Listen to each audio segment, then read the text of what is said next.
Bienvenidos a una nueva lección del módulo 1. Hoy hablaremos sobre los contenidos de la lección 4. Historia, desarrollo personal y plan de vida. Antes ya mencionamos un poquito sobre cómo está conformado un contrato, para qué nos servía. Bueno, hoy vamos a hablar un poquito sobre los elementos de nuestra persona, como lo son la historia, nuestras metas, el desarrollo y la realización personal. Todo esto nos ayudará pues a comenzar a redactar un contrato de aprendizaje, siendo más conscientes de todas estas cuestiones de nuestros objetivos y de lo que queremos. Empezaremos hablando un poquito sobre qué es la historia personal. Se entiende como historia personal al conjunto de eventos o acontecimientos que una persona vive desde que nace hasta su actualidad. Todos estos eventos pues van a tener gran influencia en el desarrollo de cada uno de nosotros, porque nos ayudan a explicar un poquito por qué somos como somos. Todo lo que hemos vivido repercute en nuestra personalidad, en nuestras características como individuos. Ahora, las metas personales tenemos como definición de meta un fin al cual el ser humano dirige sus acciones. Se pueden clasificar en metas de corto, mediano o largo plazo. Si es a corto plazo, pues se indica que podríamos cumplirlas de 1 a 6 meses. Si son metas a mediano plazo, las podríamos cumplir de 6 a 12 meses. Y si son metas a largo plazo, pues las podríamos cumplir de 1 a 3 años. Recuerden que las metas siempre nos ayudan a saber qué queremos en el futuro. Ahora hablaremos un poco sobre el tema del desarrollo personal. Erik Erikson, un psicólogo alemán, propuso que la vida del ser humano está dividida en 8 etapas, también llamadas 8 edades. Hay que tomar en cuenta que la historia personal no son eventos aislados y descontextualizados, es decir, todo lo que hemos vivido está relacionado entre sí y tiene una dirección y un sentido.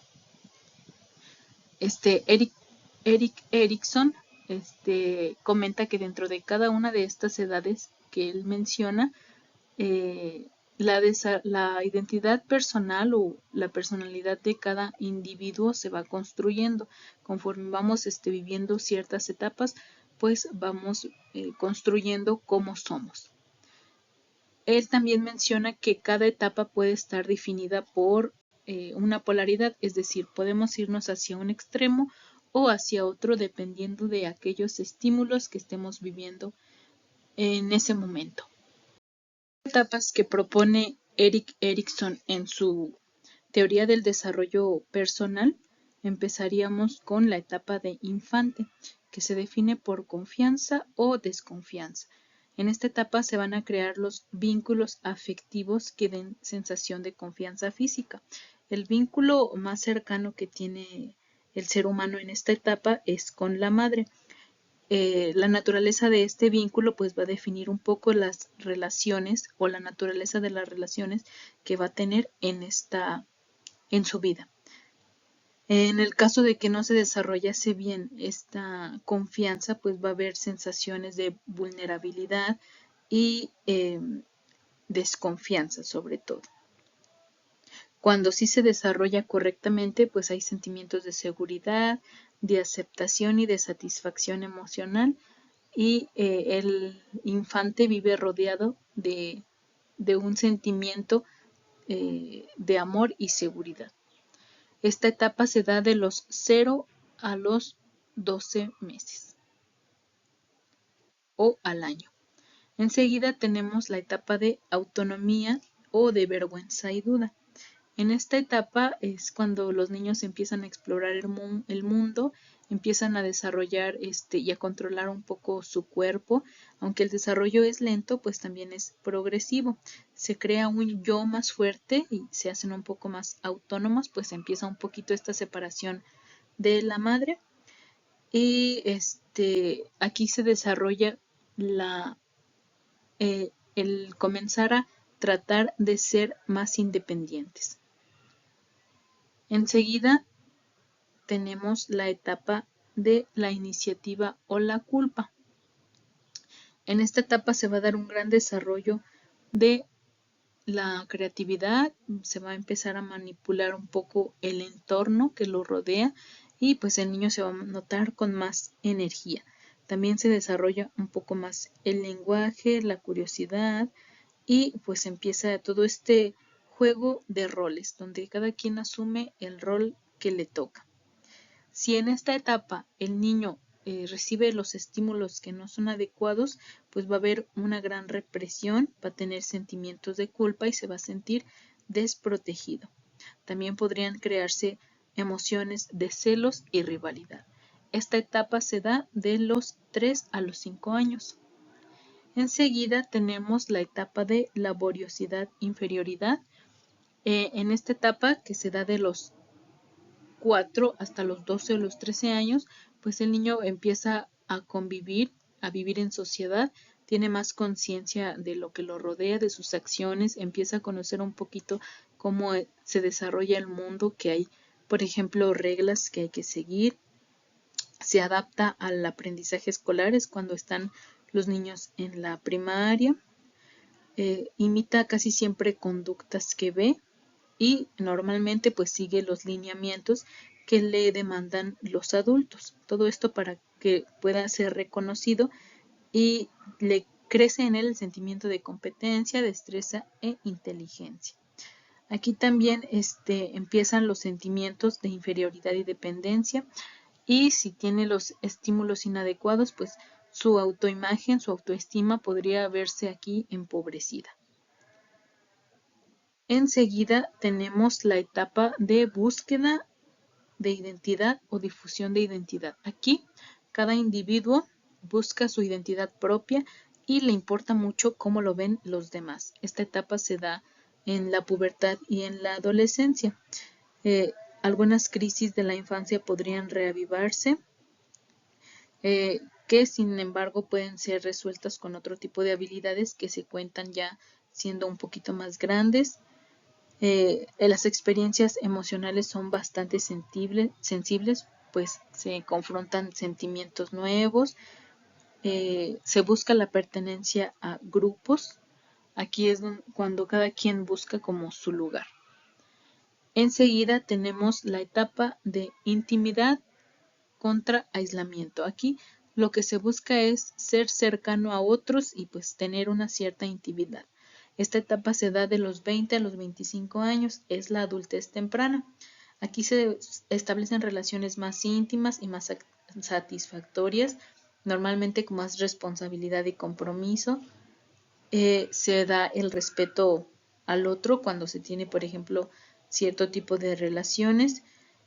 Y en caso de que se sienta temor en esta etapa, pues se van a desarrollar sentimientos o comportamientos de aislamiento y de compromisos de poca duración.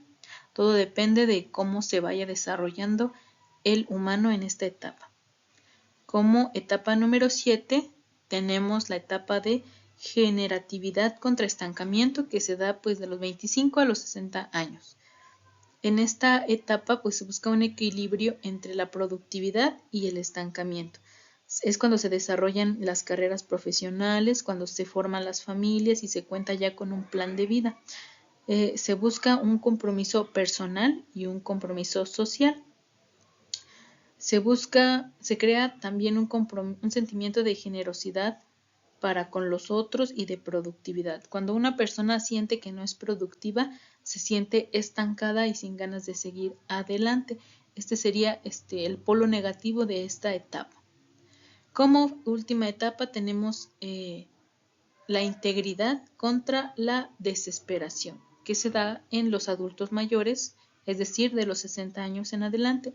Este es el periodo de envejecimiento en el que se reflexiona sobre el pasado y pues empieza a convivir con múltiples tipos de enfermedades.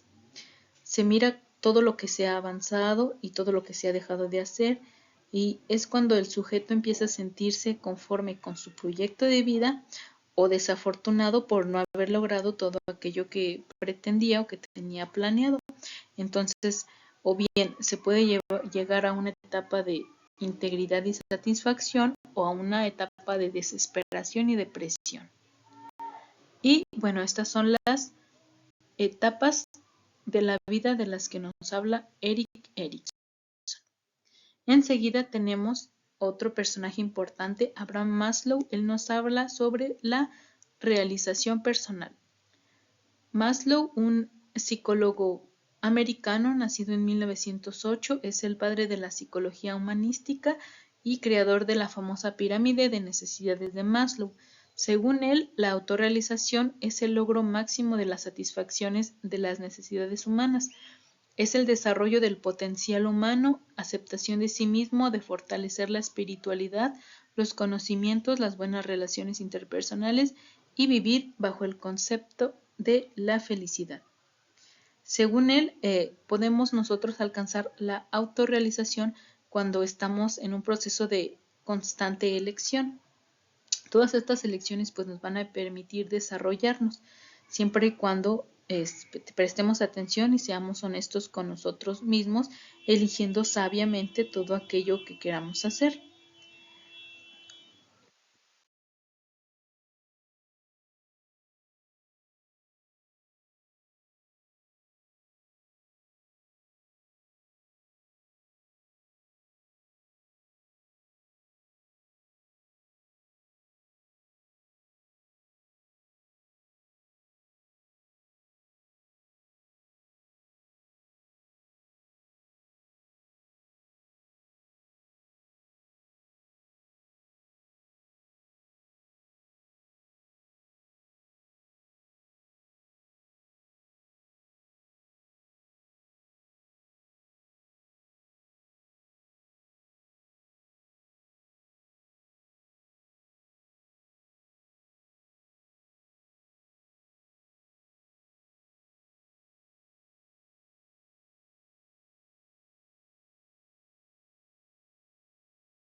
Hablaremos sobre las actividades que hay que realizar esta semana en esta lección.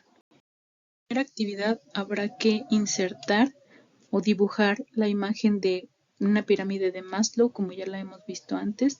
En esta vamos a tener que señalar un ejemplo de cada uno de los pilares o de los niveles que conforman esta pirámide, explicando cada una de las necesidades.